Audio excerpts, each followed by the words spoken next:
اللہ وبحمدہ عدد خلقہ ورضا نفسہ وزنۃ عرشہ ومداد کلماتہ اللہم صلی علی محمد وعلی آل محمد کما صلیت علی ابراہیم وعلی آل ابراہیم انک حمید مجید اللہم بارک علی محمد وعلی آل محمد کما بارکت علی ابراہیم وعلی آل ابراہیم انک حمید مجید رب اشرح لی صدری ویسر لی امری واحلل عقدۃ من لسانی یفقهوا قولی رب زدنی علما اعوذ باللہ من الشیطان الرجیم بسم اللہ الرحمن الرحیم وَإِذَا سَأَلَكَ عِبَادِي عَنِّي فَإِنِّي قَرِيبٌ أُجِيبُ دَعْوَةَ الدَّاعِ إِذَا دَعَانِ فَلْيَسْتَجِيبُوا لِي وَلْيُؤْمِنُوا بِي لَعَلَّهُمْ يَرْشُدُونَ۔ جی کل ہم نے پڑھا تھا رمضان کے بارے میں، روزوں کے بارے میں۔ اس کے اندر آیا تھا کہ قرآن اسی کے اندر نازل ہوا۔ پچھلی آیت میں تھا کہ اللہ تعالیٰ تمہارے ساتھ آسانی کا معاملہ کرنا چاہتا ہے، مشکل کا معاملہ نہیں کرنا چاہتا، تاکہ تم ہدایت پا جاؤ اور تاکہ تم شکر کرو۔ اب اللہ کہہ رہے ہیں وَإِذَا سَأَلَكَ عِبَادِي عَنِّي فَإِنِّي قَرِيبٌ، آپ صلی اللہ علیہ وسلم کو فرما رہے ہیں اور جب سوال کریں تجھ سے عبادی میرے بندے انی میرے بارے میں فَإِنِّي قَرِيب، بس کہہ دو کہ میں قریب ہوں۔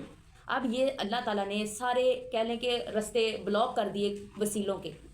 کہ ہم ادھر ادھر جا کر جو کسی کو سیڑھی بنا کر دعا کرتے ہیں، تو اللہ نے وہ سارے رستے جو ہے تالے لگا دیے جب کہا کہ میں قریب ہوں۔ اجیب دعوت الداعی اذا دعان،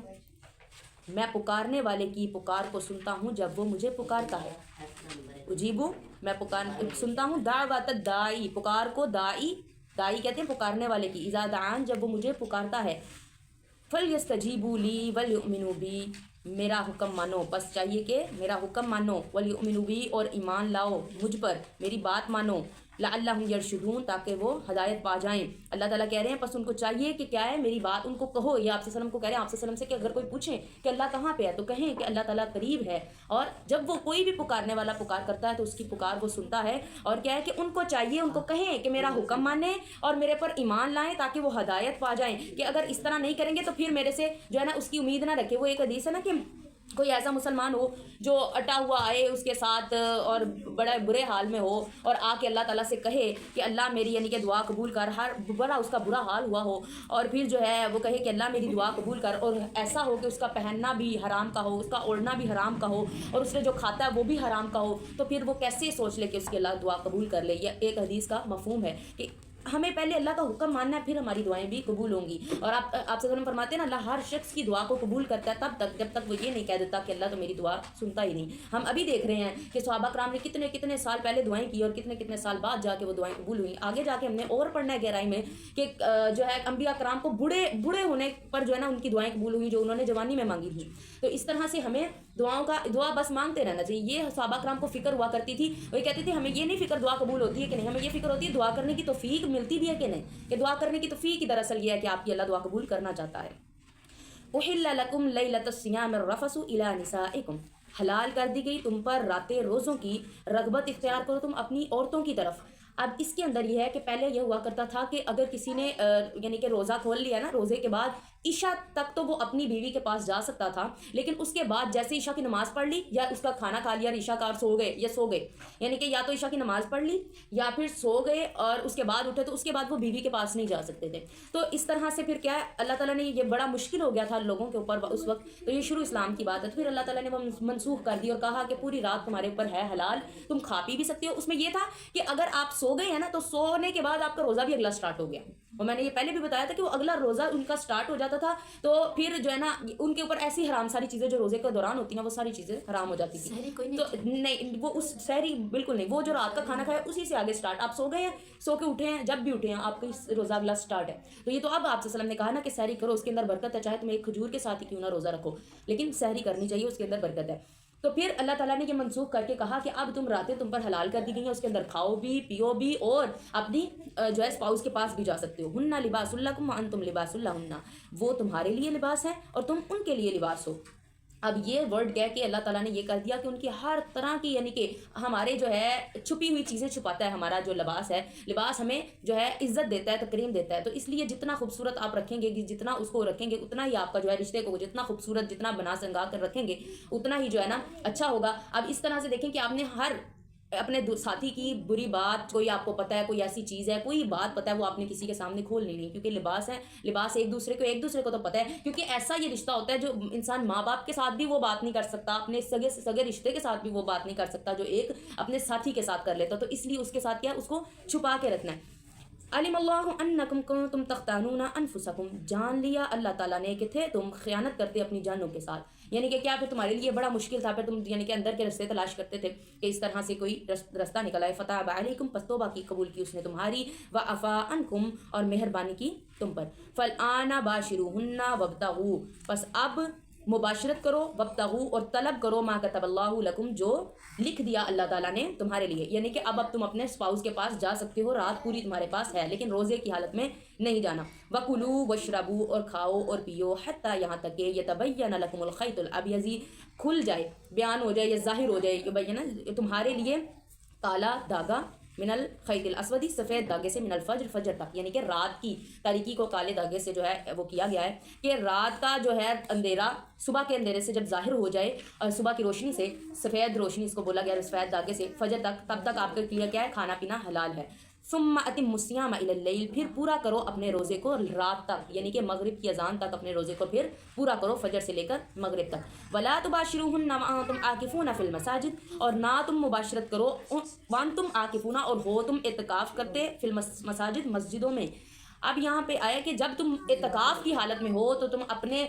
بیوی کے ساتھ یا شوہر کے ساتھ کوئی یعنی کہ اس کے قریب نہیں جا سکتے، نہ اس کے ساتھ یعنی کچھ بھی نہیں کر سکتے سوائے اس کے کہ آپ بات چیت کر لیں. بات چیت کرنا حلال ہے اعتکاف کے اندر اپنے ساتھی کے ساتھ، لیکن کوئی بھی یعنی کہ ٹچ وغیرہ کرنا اس طرح کا کوئی چیز نہیں ہے. اور یہاں سے ایک دوسری بات پتہ چلتی ہے فی المساجد کہ اعتکاف مسجدوں میں ہوتا ہے. اعتکاف کا جہاں پہ بھی بات آئی ہے حدیث میں بھی اگر ہمیں ملتا ہے تو آپ صلی اللہ علیہ وسلم نے ان کی صحابیات ازواجات نے کیا کیا، وہاں پر اعتکاف مسجد میں ہی کیا، تو ہمیں مسجد کے اندر ہی اعتکاف کا انتظام کرنا چاہیے. تلک حدود اللہ فلا تقربوها، یہ حدیں ہیں اللہ کی پس نہ قریب جاؤ تم ان کے. کذالک یبین اللہ آیاتہ، اسی طرح بیان کرتا ہے اللہ تعالیٰ اپنی نشانیاں للناس، لوگوں کے لیے، لعلہم یتقون، تاکہ وہ بچ جائیں، کہ تاکہ جو انسان ہے بچ جائیں، پہلے اللہ تعالیٰ کھول کر بیان کر رہے ہیں. ولا تأکلوا اموالکم بینکم بالباطل وَتُدْلُوا بِهَا إِلَى الْحُكَّامِ لِتَأْكُلُوا فَرِيقًا مِّنْ أَمْوَالِ النَّاسِ بِالْإِثْمِ وَأَنْتُمْ تَعْلَمُونَ، اور نہ کھاؤ تم مال آپس میں جھوٹ کے طریقے کے ساتھ، باطل طریقے کے ساتھ. وَتُدْلُوا بِهَا إِلَى الْحُكَّامِ، یہ کہ لے آؤ تم ان کے اوپر حاکموں کی طرف سے، یعنی کوئی دلیل لے آؤ حاکموں کی طرف سے، کوئی رشوت دے کے ان سے کوئی لکھت پڑھت کروا لو. إِلَى الْحُكَّامِ، حاکموں کی طرف سے، لِتَأْكُلُوا کہ کھاؤ تم، فریقت ایک جماعت، یعنی ایک جماعت کھائے ان میں سے، من اموال الناس لوگوں کے مال، بالاسم گناہ کے ساتھ، وانتم تعلمون اور تم جانتے ہو. اب اس میں یہ ہے اس طرح سے کہ اگر آپ کو کسی کی جگہ پتہ ہے کہ یہ اس کا حصہ ہے، اتنی جگہ اس کے حصے میں آ رہی ہے، لیکن اس کا آپ کو پتہ چل جائے کہ اس کے کاغذات نہیں بنے ہوئے، حالانکہ آپ کو صحیح پتہ ہے کہ یہ اس کے حصے کی جگہ ہے، تو آپ کیا کریں، جا کے عدالت میں چلے جائیں، حاکموں کے پاس چلے جائیں، عدالت میں جائیں اور ان کو دکھائیں اور کہیں کہ یہ جو ہے نا اس طرح سے اس پہ وہ کر دیں، کیس وغیرہ کر دیں. تو اگر اب وہ عدالت والے ہوں گے وہ تو اس کو دیکھتے ہوئے کہ ہاں بھائی اس کے پاس نہیں ہے، نہ تو اس کے پاس اس کی جگہ کے پیپر ہیں، حالانکہ آپ کو معلوم ہے کہ اس کی جگہ اسی کی ہے، پیپر یا تو کھو گئے ہیں یا بنے نہیں، یا یہ کچھ ہوا ہے اس کے ساتھ، تو آپ اس طرح اس کو کر کے اب عدالت میں جو فیصلہ ہوگا وہ تو اس کو دیکھ کے کرے گا نا، جو چیزیں اس کے سامنے ہیں اس کو دیکھ کے کرے گا، لیکن کہاں پہ دھوکہ آپ نے دیا، ٹھیک ہے نا، کیونکہ آپ کو معلوم تھا. اب وہ جگہ اگر آپ لے لیتے ہیں، ہتھیار لیتے ہیں اس طرح سے کر کے، تو کیا کہہ رہے ہیں اللہ، تم نے یعنی کہ تم گناہ کے ساتھ ان کی جو ہے نا مالوں کو کھا رہے ہو، حالانکہ تم جانتے ہو. اسی طرح سے آپ صلی اللہ علیہ وسلم کی حدیث ہے، آپ صلی اللہ علیہ وسلم نے فرمایا کہ میں ہوں تو بشر، میں بشر ہونے کے ناطے اگر تم لوگ میرے پاس کوئی معاملہ لے کر آؤ، اگر تم معاملہ کوئی میرے پاس لے کر آؤ اور کوئی تم میں سے چرب زبان زیادہ ہو، یعنی کہ زیادہ بڑھ چڑھ کے باتیں کر کے دلائل دے کے تو مجھے وہ کر لے کہ بھائی قائل کر لے، سامنے چیزیں دکھائے، تو میں اگر فیصلہ کر دوں اس کے حق میں جس کے حق میں یعنی کہ وہ حقدار نہیں، تو یہ اس کو گناہ پہنچے گا جس نے یعنی کہ برائی کے ساتھ وہ کیا پہلے، یعنی کہ چرب زبانی کر کے تو اس کو یعنی کہ یہ کر دیا. تو اس لیے آپ لوگوں نے پہلے خود ہی یعنی کہ وہ کرنا ہے، کیونکہ سامنے والے نے تو جو چیزیں سامنے پڑی ہوں گی دلائل دیکھ کے ہی وہ فیصلہ کرنا ہے نا. تو اس لیے دوسروں کی جگہ جتنی مال بنتا ہے کسی کا وہ دے دیں. اور اسی طرح سے آج کل جو وراثت میں زیادہ آتا ہے کہ بیٹیوں کو وراثت میں سے حصہ یہ کہہ کے کہ ہم نے تو جہیز دے دیا تھا، تو آپ نے کیا وہاں پہ جہیز کے ٹائم بات کی تھی کہ اتنا پورا اتنا گن کے جہیز دیا تھا، کہ اتنے پیسے نکال کے اتنی یعنی کہ مقدار کا نکال کہ اتنے پیسے کا جہیز دیا، تو تبھی اتنا نکالتے سب کا حصہ کر کے اتنے حصے کا پورے حصے کا جہیز دیتے. جہیز تو 1 لاکھ 2 لاکھ 3 لاکھ میں پورا ہو جاتا ہے، ایسی ہے. شادی وغیرہ تو پھر بیٹوں کی نہیں کرتے کیا، بیٹوں کے بھی تو اس میں بھی سونے کے زیورات چڑھاتے ہیں، سارا کچھ کرتے ہیں، تو پھر بیٹی کی طرف آ کر یہ کیا. تو یہ دیکھیں کہ اللہ تعالیٰ کہتے ہیں کہ پورا ان کو حصہ دے دو. یہ نہیں تم جانتے کہ کون تمہیں زیادہ اولاد میں سے نیکی پہنچا سکتا ہے، تو اس لیے ان کا جو اتنا حصہ ہوتا ہے ان کے حوالے کر دو. اور اس کے اندر اس سے جو اللہ تعالیٰ کے احکام ہم مانتے ہیں نا اسی کے اندر بھلائی ہوتی ہے، وہ بنتا کچھ نہیں، جو نہیں دیتے نا ان کا بھی کچھ نہیں بنتا. یسألونک عن الأہلہ، وہ تجھ سے سوال کرتے ہیں چاند کے بارے میں، یعنی چاند نیا جب آتا ہے تو اس کے بارے میں یہ سوال کیا کرتے تھے کہ یہ کیا چاند ایک جیسا ہی رہے، یہ کیا کبھی باریک ہو جاتا ہے کبھی موٹا ہو جاتا ہے، اس کا کیا یعنی کہ حساب کتاب ہے؟ انہوں نے پوچھا تو پھر اللہ تعالیٰ نے جواب دیا کہ یہ تم سے سوال کرتے ہیں چاند کے بارے میں، قل ہی مواقیت للناس والحج، کہہ دو کہ یہ وقت بتانے کے لیے آتا ہے لوگوں کو اور حج کا، یعنی کہ یہ حج کا وقت بتانے کے لیے آتا ہے اور وقت نارمل باقی وقت، اب جس طرح سے ہم چاند کی طریقوں سے ہی دیکھتے ہیں، رمضان آ گیا یا عید کا چاند نکل آیا یا باقی ہمارے، اس لیے یہ چاند کی اگزامپل اس لیے رمضان اور اس کے ساتھ کیا ہم تبھی دیکھتے ہیں، باقی تو ہمارے دوسرے کیلنڈر ہم دوسری جو ہے اس پہ چلتے ہیں، تو یہ جو ہے اس میں ہم صرف تبھی جب رمضان آ جائے اور جب عید آنے ہو یا جو عید الاضحیٰ آنی ہو تب ہم چاند کو دیکھتے ہیں، تو اس لیے یہ وقت بتانے کے لیے آتا ہے۔ وَلَيْسَ الْبِرَّ بِأَن تَأْتُوا الْبُيُوتَ مِن ظُهُورِهَا، نہیں ہے نیکی کہ آؤ تم تأتوا البیوت، آؤ تم بیوتا گھروں کو اپنے من ظہورہا اس کی پیٹھوں سے پیچھوں سے، وَلَكِنَّ الْبِرَّ مَنِ اتَّقَىٰ، اور لیکن نیکی ہے کہ تقوی اختیار کرو تم۔ اب یہ کیا کیا کرتے تھے یہ مشرکین مکہ، یہ جب حج کے لیے جاتے نا تو یہ نکلتے تو دروازوں سے، لیکن کبھی کسی ضرورت کے طور پر، کیونکہ وہیں پہ رہتے تھے نا، ضرورت کے طور پر گھروں سے آنا ہوتا نا، گھر کے اندر آنا پڑتا، تو وہ پیچھے سے چھتوں سے ٹاپ کے آتے، کیوں کہ کہتے کہ اب ہم یعنی کہ ناپاک تھے جب تو ہم اس رستے سے گزرے تھے، یعنی کہ اب ہم پاک ہو کے آئے ہیں تو ہم نے اسی رستوں سے نہیں نکلنا، ہم نے جو ہے پیچھے رستے سے آنا ہے، یہ انہوں نے اپنا جو ہے نا بنایا ہوا تھا، ذہن بنایا ہوا تھا اس طرح کا۔ وَأُوتُوا الْبُيُوتَ مِنْ أَبْوَابِهَا وَأْتُوا الْبُيُوتَ مِنْ أَبْوَابِهَا، آؤ تم اپنے گھروں کو ان کے دروازوں سے۔ اللہ نے کہا کہ تقویٰ کا سارا کام ہے، اگر آپ کے دلوں کے اندر تقویٰ نہیں تو پھر اس طرح الٹی سیدھی حرکتیں کر کے کچھ بھی نہیں ملنا، تو اصل جو ہے نا سارا کا سارا ثواب تقویٰ کا ہے، تو اس لیے اپنے گھروں سے ان کے دروازوں سے ہی آؤ۔ واتقوا اللہ، اور ڈر جاؤ اللہ تعالیٰ سے، لعلکم تفلحون، تاکہ تم فلاح پا جاؤ۔ اللہ تعالیٰ کہہ رہے ہیں اللہ سے ڈرو، اس کے اندر تقویٰ، اللہ سے تقویٰ اختیار کرنے کے اندر ہی تمام کامیابی اور فلاح ہے۔ وقاتلوا فی سبیل اللہ الذین یقاتلونکم ولا تعتدوا، وقاتلوا فی سبیل اللہ، اور لڑو فی سبیل اللہ، اللہ کے راستے میں، یعنی کہ اللہ کے راستے میں لڑائی کرو ان لوگوں کے ساتھ، یقاتلونکم جو لڑتے ہیں تم سے، ولا تعتدوا، اور حد سے نہ بڑھو اور زیادتی نہ کرو، ان اللہ لا یحب المعتدین، بے شک اللہ تعالیٰ نہیں پسند کرتا زیادتی کرنے والوں کو۔ اب یہاں پہ جہاد کا حکم آ رہا ہے کہ اگر کوئی یعنی کہ آپ سے لڑائی کرتا ہے، اور عام بھی نارمل بھی کہا ہے نا، پہلے تھے نا قتل کے بدلے قتل، عورت کے بدلے عورت، اور مرد کے بدلے مرد، آزاد کے بدلے آزاد، تو اس طرح کہ اگر آپ نے ہے نا کہ آپ کا کسی نے ایک دانت توڑا تو آپ نے اس کے بدلے ایک دانت ہے، اگر آپ نے کسی نے ایک تھپڑ مارا اس کے بدلے ایک تھپڑ ہے، اس سے زیادہ نہیں کہا ہے نا، نہ حد سے بڑھو، زیادتی نہ کرو۔ اور یہاں پہ آ رہا ہے کہ اس میں جہاد کے لیے کہ اگر کوئی تم سے لڑائی کرتا ہے، جھگڑا کرتا ہے، تو تم بھی رپلائی میں ان کے ساتھ جھگڑا کرو، اگر تمہارے دین کو خطرہ ہے کسی بات سے تو تم نے کیا کرنا، رپلائی میں جنگ کرنی ہے اور حد سے نہیں بڑھنا، بے شک اللہ تعالیٰ۔ اور یہی بھی ہے نا کہ ان میں جہالت میں یہ رسم تھی کہ وہ عورتوں کو بھی اندر ہی لے کے جانا انہوں نے، اور بچوں کو بھی، لیکن ہمارے اسلام نے اس کو ختم کر دیا تھا کہ نہ تو عورت نے یعنی کہ لڑائی کے اندر وہ نہیں ہو سکتی، ہاں وہاں پہ جنگ کے میدان میں جا سکتی ہے، جس طرح سے صحابیات جایا کرتی تھیں، وہ جب وہ ہو جاتے تھے تو ان کو پانی بھی پلاتی اور ان کے پٹیاں کرتی ہوتی تھیں، تو اس طرح کے، لیکن عورت کے اوپر ان کا ہمارے اسلام میں بھی ہے کہ آگے اس میں عورتوں کو نہیں مارنا اور بچوں کو نہیں مارنا اور بوڑھوں کو نہیں مارنا، جو جوان ہیں ان کے ساتھ لڑائی ہوگی، اور ہمارے بھی یہاں سے مرد جتنے بھی جوان ہیں ان کے اوپر جب وہ ہوتا ہے تو فرض ہو جاتا ہے جہاد کرنا، ان کے اوپر نکلنا ضروری ہو جاتا ہے۔ تو اللہ تعالیٰ کہہ رہے ہیں زیادتی کرنے والوں پر یعنی کہ میں ان کو پسند نہیں کرتا۔ وَاقْتُلُوهُمْ حَيْثُ ثَقِفْتُمُوهُمْ، اور انہیں قتل کرو جہاں بھی ان کو پاؤ تم، وَأَخْرِجُوهُمْ مِنْ حَيْثُ أَخْرَجُوكُمْ، اور ان کو نکالو جہاں سے انہوں نے تم کو نکالا، وَالْفِتْنَةُ أَشَدُّ مِنَ الْقَتْلِ، اور فتنہ زیادہ سخت ہے قتل کرنے سے، یعنی قتل کر دینے سے زیادہ برا کیا ہے، فتنہ فساد، کہ ان کو قتل کر دو، یہ بہتر ہے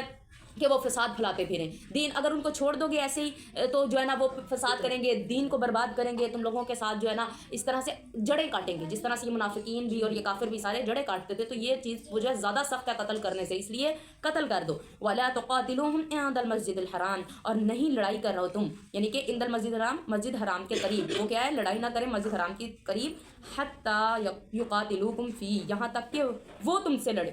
یعنی کہ ان کے ساتھ تم نے لڑائی نہیں کرنی مسجد حرام کے پاس، یہاں تک کہ وہ تم سے لڑائی کریں، اگر وہ تم سے لڑائی کرتے ہیں تو پھر رپلائی میں تمہیں اجازت ہے کہ تم ان کے ساتھ لڑائی کرو۔ فَإِن قَاتَلُوكُمْ فَاقْتُلُوهُمْ، بس اگر وہ تم سے لڑائی کریں بس تم بھی ان سے لڑائی کرو۔ كَذَلِكَ جَزَاءُ الْكَافِرِينَ، یہی بدلہ ہے کافروں کو۔ فَإِنِ انْتَهَوْا فَإِنَّ اللَّهَ غَفُورٌ رَحِيمٌ، بس اگر وہ باز آ جائیں بے شک اللہ تعالیٰ بخشنے والا رحم کرنے والا ہے۔ اللہ کہہ رہے ہیں کہ ہر طرف اللہ نے راستے کھولے ہوئے ہیں کہ کافر بھی اگر باز آ جاتے ہیں رک جاتے ہیں۔ اب یہاں پہ ان کا یہ نہیں ہے کہ جو ہے نا ان کی بات کہ وہ اسلام لے آئیں، لیکن بعض صرف اس سے آئیں کہ لڑائی جھگڑے سے باز آ جائیں۔ اب یہ تھا نا کہ یہ حرمت والے مہینوں میں منع تھی، یعنی کہ لڑائی وغیرہ اور یہ جنگ، اور مسجد حرام کے اندر بھی لڑائی جھگڑا منع تھا، ابھی بھی ہمارے اسلام میں منع ہے۔ تو یہ جو ہے نا اس میں بھی وہ فرمایا کہ اگر وہ تم سے کرتے ہیں تو پھر رپلائی میں تمہیں اجازت ہے. یہ تو نہیں نا کہ وہ اس طرح سے کرنے لگ پڑے اور تم لوگ کھاتے جاؤ مار اور پھر تو ختم ہو جاؤ گے. وقاتلوہم حتی لا تکون فتنۃ ویکون الدین للہ. وقاتلوہم اور ان سے لڑو یہاں تک کہ نہ رہے کوئی فتنہ اور رہ جائے اللہ کا دین. ویکون الدین للہ اور ہو جائے خالص دین اللہ ہی کے لیے. فإن انتہوا فلا عدوان الا علی الظالمین. پھر اگر وہ باز آ جائیں تو ظالموں کے سوا علی الظالمین سوائے ان لوگوں کے جو ظالم ہیں, یعنی کہ ان پر کوئی زیادتی نہیں. فلا عدوان پر نہیں ہے کوئی زیادتی سوائے ان پر جنہوں نے ظلم کیا, یعنی کہ انہی کے اوپر پھر زیادتی ہے ساری جنہوں نے ظلم کیا, باقی کسی پر نہیں. الشہر الحرام بالشہر الحرام. حرمت والے مہینے کے بدلے حرمت والے مہینے. والحرمات قصاص اور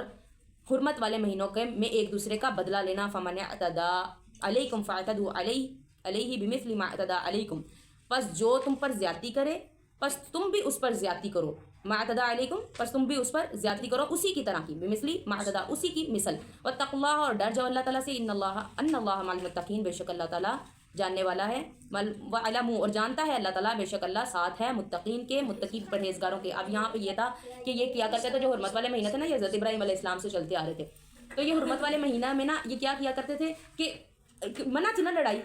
حرمت والے مہینوں میں لڑنا منع تھا. یہ کیا کرتے تھے کسی ایک حرمت والے مہینے میں نا چھاپا مار کے مسلمانوں کو جا کے مار دیتے اور پھر کیا کرتے کہ اس کی الٹرنیٹ نا کسی اور مہینے کو حرمت والا بنا کے تو اس میں لڑائی جھگڑا بند کر دیتے. یعنی کہ جس طرح کچھ مہینے ہیں نا تو وہاں پہ تو لڑائی جھگڑا کرنے کا منع تھا, وہ اس میں ایک مہینہ چوز کرتے کیونکہ وہ بھی سکون سے بیٹھے ہوتے تھے کہ اس مہینے میں تو لڑائی نہیں ہونی, وہ تیاری بھی نہیں کر کے بیٹھے تھے. تو وہاں پہ جا کے چھاپا مار دیتے اور ان کو مارنے لگ پڑتے, ان کے ساتھ لڑائی کر لیتے اور خود کے لیے بنا لیتے کہ جو ہے نا ہم اس مہینے کو کسی اور مہینے کو اس کے اندر کر کے تو اس میں پوری کر لیں گے یہ حرمت اپنی. تو یہ اللہ تعالیٰ نے اس سے منع کیا کہ اس کے بدلے یعنی کہ حرمت والے مہینے کے بدلے اس طرح کرتی ہو, یہ کچھ نہیں ہے. جو حرمت والا مہینہ ہے وہی حرمت والا مہینہ ہے, اور اگر پھر بھی وہ تم باز نہ آئیں اور تمہارے ساتھ آ کے لڑائی جھگڑا کریں تو پھر کیا ہے تم بھی واپس ان کے ساتھ لڑائی کرو.